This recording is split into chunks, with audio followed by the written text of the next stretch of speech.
Hello, everyone. I hope this presentation today finds you healthy, safe, and strong. My name is Susannah Tuttle, and I am the director of North Carolina Interfaith Power and Light, the creation care program of the North Carolina Council of Churches. It's my pleasure to be able to give you a brief overview today of North Carolina's current solar programs that were enacted into law by the North Carolina General Assembly. I'll start with a brief overview of NCIPL for any of you that are new to our program initiatives, and also close with some resources and opportunities so that we can work together to develop a clean, renewable, energy efficient, justice focused transition for our energy economy and for our entire society at large. Thank you for spending this time with me and this presentation, and I look forward to being in touch with all of you. North Carolina Interfaith Power and Light is celebrating our 20th year. It's also the 85th anniversary of the North Carolina Council of Churches, and we're so grateful to be a part of the North Carolina Council of Churches network that is comprised of 18 denominations, representing the most progressive faith groups in the state. And Interfaith Power and Light, of course, is a national initiative. And I'm so blessed to have such a wonderful national network to be able to bring resources and initiatives and inspiration to the local communities of North Carolina, and then also take the leadership of North Carolina and be able to share it across the country. Our mission is to work with faith communities and people of conscience to identify and implement positive, hope-filled responses to climate change as a moral imperative.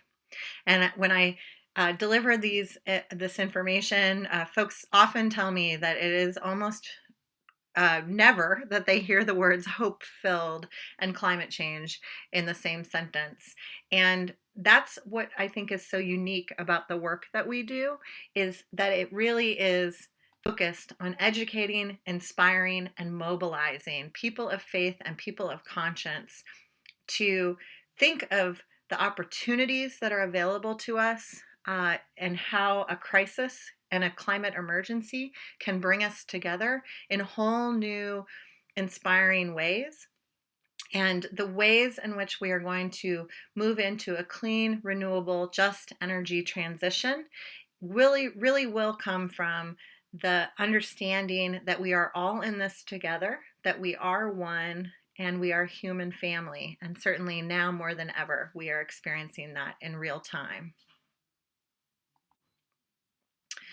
So I'm going to go over what has happened. Some of you might be familiar with this initiative that took place and was passed by the North Carolina General Assembly in 2017 as House Bill 589, titled the Competitive Energy Solutions for North Carolina. And it was a lot of work to get to where we are today here in 2020, halfway through this 5-year program. NCIPL was one of the advocacy groups that was intimately involved in putting this legislation together and advocating in support of what this allows customer access to for the investor-owned utility customers. And in that case, in North Carolina, of course, it is primarily Duke Energy. That serves the majority of our urban centers as well as some of our rural communities. And like I said, it was a long journey to get here. It took over a year of intense stakeholder negotiations, a lot of education at the legislative level, and a lot of advocacy at the community level. So what House Bill 589 put into law is the opening of solar leasing programs, rooftop solar rebate programs, community solar programs, green source rider programs for large energy consumers, and the study of emerging technologies like energy storage. 2.5 years into the program now, we have not seen all of these different programs come into fruition. And I would love at another time to talk to you about how we can be advocates for especially making community solar programs more available and grounded in what we want to see as far as providing equitability and access, especially to our low wealth communities across the state. So the two primary programs I'm going to talk about are the first two, the solar leasing program and the rooftop solar rebate program. North Carolina Interfaith Power and Light recognized that as a program of the North Carolina Council of Churches, the best way we could support our congregational network was by working directly with the utilities themselves to help them understand the unique building type that congregational facilities are. I work with rural electric co-ops all across the state, as well as serve on the board of advisors to Duke Energy's president. And I advocate day in and day out for our congregational networks to receive the best programs from this investor-owned utility monopoly as possible. These slides come directly from Duke Energy and our Solar 101 program to help educate folks what initiatives are available in North Carolina today and how to best take advantage of them. The solar rebate was part of House Bill 589, and again, we are halfway through this 5-year program that was put into law, started in 2018. You can see there's a breakdown of 3 different kinds of sectors for buildings: non-residential, residential, and nonprofit. You'll also see that the nonprofit has a premium rebate return, and that is something that the volunteers of NCIPL worked very hard to make sure that we had that carved out as a premium rebate program, because we are not currently eligible for any tax incentive programs, and North Carolina had put a sunset on our state solar incentives. The availability of rebates has been a very interesting part of watching this program be implemented in North Carolina. These rebates, again, are available to the different building sectors by law, and there is a limited amount of each rebate for each sector. The residential and commercial rebates have been taken up in the first few minutes of January 1st, when the program goes live on the calendar year for each of the 5 years that it's available. The nonprofit rebates have not been used in the way that we had hoped, and so that's why our call to action through NCIPL is for congregations to take advantage of these rebates as soon as possible, because if we don't use them, we are going to lose them. And at the end of the 5 years, if new legislation is not put into law, then that the general rebates will just go out into the larger public, and we're confident that the residential and commercial sectors will take advantage of them. However, that's why we work so hard to have the nonprofit carve-outs that we do in the program, because we know that congregations take a longer time to make decisions and a longer time to raise the funds in order to participate in the program. So now that we're halfway through, now is the time to take advantage of these rebates. Here's the final slide from Duke Energy that I'd like to share that just gives an overview of what the process is. And so you can take a look at what each steps are. And if you go to duke-energy.com/NC solar rebates, they will do a walk-by step through of how to get into the system, how the application process works for the rebates, and what you can expect on a timeline. The other key important piece is to work with a solar installer, and they will take care of all of the paperwork for you on this. NCIPL is also here to serve as a supporting agent. So as I mentioned, the 75 cents per watt with up to a $75,000 rebate for congregations that exist as nonprofits is something that NCIPL and many other organizations advocated for strongly, and we're very pleased to have received this in the form of the rebate program. You can see that the solar installer gets the rebate, and then they apply it to their initial cost reducing cost for you. So the short of that is, if you are given a bid for a cost of a solar system for your rooftop of your congregation, then the rebate will be applied to that. So you will just have a discounted rate at to whatever amount per watt that you decide on for your facility. And as I said, every year since the rebates have been offered, nonprofit rebates have been left unclaimed. We do not want these to go unclaimed, as they will go out into the larger pool, which is a good thing. We want solar to be installed in a variety of capacities.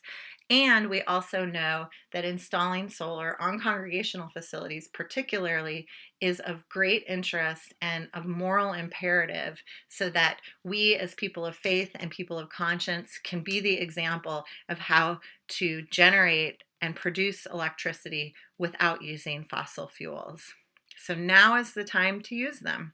And we have been in direct partnership with the North Carolina Sustainable Energy Association and many other groups to help make sure that we have the best information possible to share with our congregational network.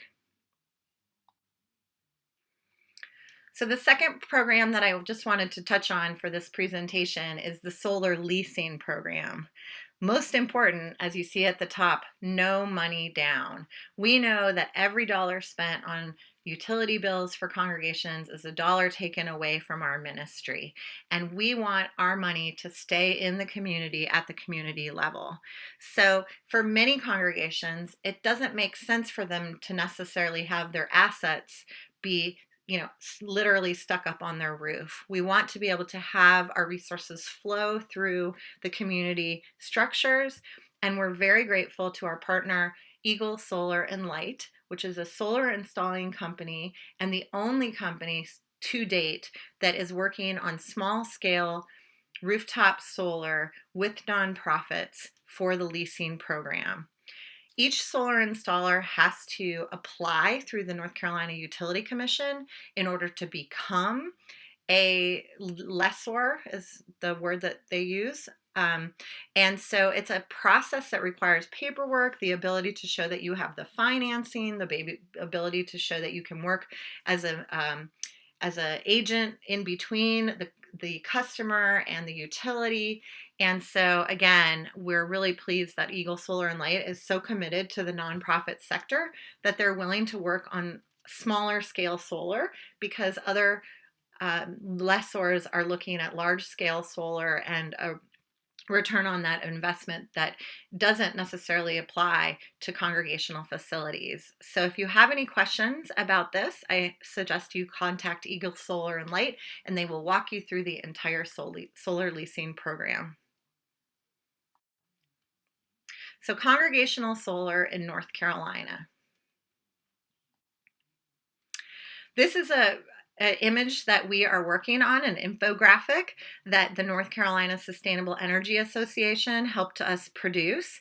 And these are the number of congregations, and this was actually produced last year, so we're working on updating it. At that time, there were 31 places of worship that had installed solar to reduce their carbon footprint and become better stewards of the land. We know that this number increased significantly in the last year, and so we're working to update this map. We can see that there's a disparity from the western and more urban centers in relationship to the south and the northeastern part of the state. And so we're actively doing outreach and education in those areas to make sure that they understand that these programs exist and are there for them. As well as, this is a good picture of understanding where Duke Energy territory is for customers versus rural electric co-op member ownership. And this was the bottom part of that same graphic that gave some highlights as to what sized system. You can see there's a variety of kilowatt sized systems. And we want to highlight all of them. We want to be able to tell your story And so if you have installed solar as a congregation, if you could reach out to NCIPL, we will be happy to write your story, interview you, make sure we're documenting this. We want to have it be an interactive graphic so that folks could click on a denomination that they're familiar with or a sized system that they're interested in hearing the story about, the cost, how the system is performing, any information that we can share with you. That is our goal and mission as NCIPL. So, additional resources and opportunities. We have also partnered with a new nonprofit called Greenhound. And Greenhound really understands how important it is to create a platform online to make it as simple and as accessible as possible for congregations to begin to look at how they could get multiple bids for their solar systems. It can be a little challenging, I know, because I've been working in this area for a number of years, and to reach out to individual solar installers and try to deal with the marketing and all of the different sales pitches that they all have, I think is often a barrier as to why congregations might not move forward in inquiring about solar for their facility. So the Greenhound platform is established so that you can just put in your project specs, just detail what it is that you might be interested in looking for, and it goes onto the platform, and then the solar installers are able to bid on that platform electronically. You don't have to deal with them directly until you decide that you want to initiate that first contact. And we always recommend you have a minimum of 2 and ideally 3 or more bids for each of your projects, because like anything, different companies have different opportunities, different availabilities, different accessibilities, just different skill sets. So it's always good to better understand what the options are for your facility. And another example of a partnership that we have done with Yes Solar and Southern Energy Management, both who have installed multiple solar systems on congregational facilities.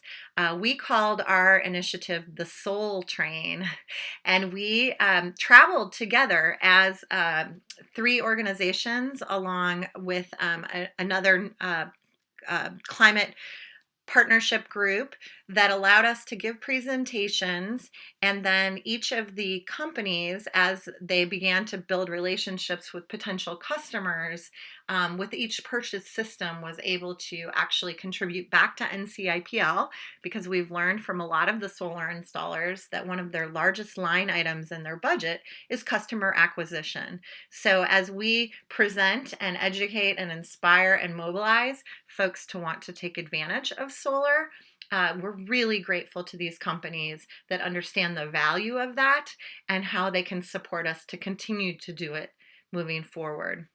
So collaborative purchasing power, or a joint RFP process, request for proposals, would be just that you work collectively within your community. This can be done for home ownership. It could be done for an apartment complex if folks were interested in investing in renewable energy. It could be done, it should be done absolutely for any new development, any complex new development, as well as, of course, congregations that can work together and look at the more you buy, the less the cost is, just like any other product out there. So this is something that NCIPL is also willing and able to help facilitate. If you have any questions about, we're here to help. And then finally, looking into carbon offset programs. Not everyone has the facility that's appropriate for renewable energy to have on site, but we all want to be reducing our carbon emissions. So these are 2 of the examples that NCIPL prioritizes in North Carolina. You can go to NC Green Power and learn more about their programs on carbon offsets. And then Blessed Tomorrow is a national organization that is part of Eco America, and they have a new offsets program through Cool Effect. So you can Google both of those if you need more information, or contact NCIPL and we'll give you their direct contact information. So as we move through towards the end of this presentation, I hope you understand how important, I know you understand because you just watched this presentation, but moving forward, how important it is to be involved in energy policy advocacy. As this is stated from our partners at the North Carolina Sustainable Energy Association, we have a highly regulated, monopoly controlled electricity market in North Carolina. It makes it both an opportunity because we're really dealing with one monolith rather than having lots of different entities that we have to deal with. So if we get it right one time, we can get it right for many, many people.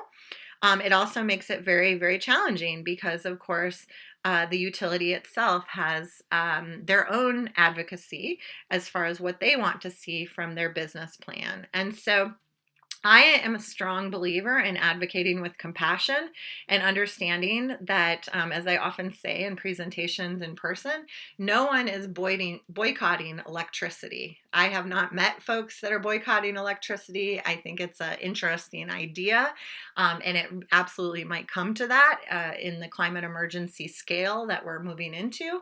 However, electricity is a commodity that most people are interacting with day to day. And so if we want to see change in how we resource that electricity, we have to be involved.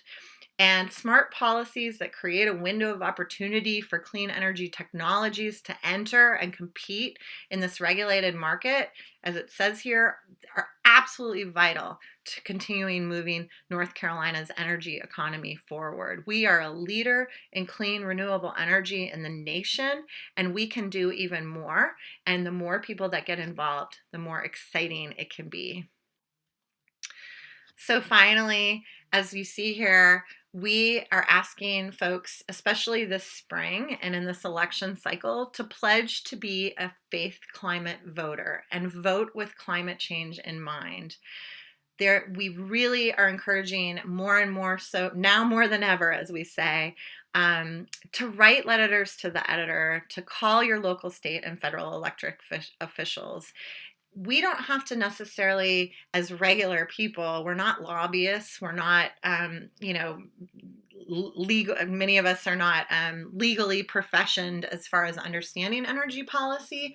What we need to do is share our stories and share our dreams and hopes for the future and all of the relationship building that can take place as far as really getting us all on the same page that the climate emergency is real. We are seeing the impacts of a global climate COVID connection right now, and that this is the time. This is an opportunity, especially as we see stimulus packages come into play, as we think about how we're going to rebuild our economy, how we're going to move forward as a global Earth community.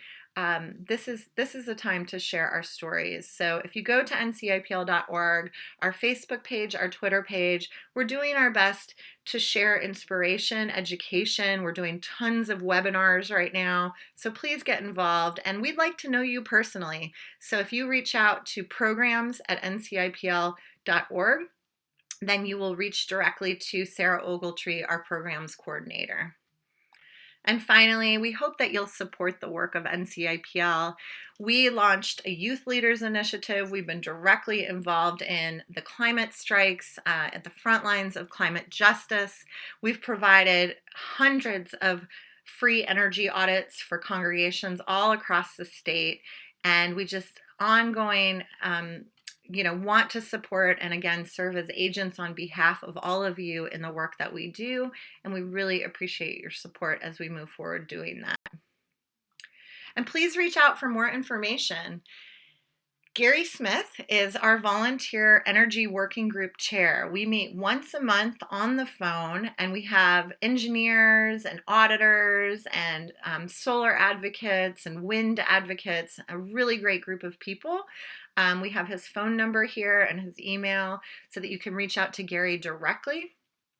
Gary has solar on his church, and he's a wealth of knowledge as far as renewable energy and advocacy is concerned. So there's all of that contact information. And again, Sarah Ogletree is our NCIPL program coordinator. So that's programs@ncipl.org. Thank you so much for spending this time with me. I look forward to being in touch, and I wish you blessings and peace. Stay strong and safe during this time. It's a sacred time. All time is sacred. Life is sacred. And we wish you peace. Amen.